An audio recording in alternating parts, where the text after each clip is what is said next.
ഒന്നും കഴിക്കുന്നില്ലെന്ന് അവള് പറഞ്ഞു. വൈകുന്നേരം ആയപ്പോ ഒരു പനിയുടെ ലക്ഷണം പോലെ. അയ്യോ ചൂടുണ്ടല്ലോ, അമ്മ വല്ലതും കഴിക്കേ, ഞാൻ അപ്പോഴത്തേക്ക് മരുന്ന് വാങ്ങിച്ചിട്ടുണ്ട്. വേണ്ടടാ, കുഴപ്പമില്ല. ഒന്നും കഴിക്കാതിരുന്ന എങ്ങനെയമ്മേ, നീ പോയി എടുത്തിട്ടു. ഒന്നും വേണ്ട മോനെ, മക്കളടുത്തുണ്ടെങ്കിൽ അമ്മയുടെ അസുഖം അങ്ങ് മാറിക്കോളൂ.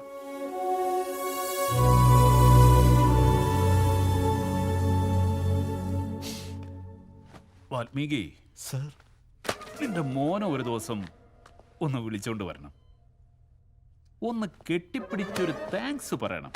പോയി വിളിച്ചോണ്ടോ. എക്സ്ക്യൂസ് മീ, നിങ്ങളുടെ മരുമകനെ ശിക്ഷിച്ച ഡോക്ടർ ഞാനാ. മുറിവ് കെട്ടിവെച്ച നേഴ്സ്. ഞങ്ങളെ രണ്ടുപേരെ കെട്ടിപ്പിടിച്ച ഒരു താങ്ക്സ് പറഞ്ഞ അതിലൊരു മര്യാദയുണ്ട്. അതിലെ ഇമ്പോർട്ടൻസ് കൊടുക്കാൻ അവനാരാ? ആരാടോ തന്റെ അവൻ? I am the doctor. This is for the stitching, not for the starching. Sir ഞാനൊന്ന് പറഞ്ഞോട്ടെ, വരും സർ.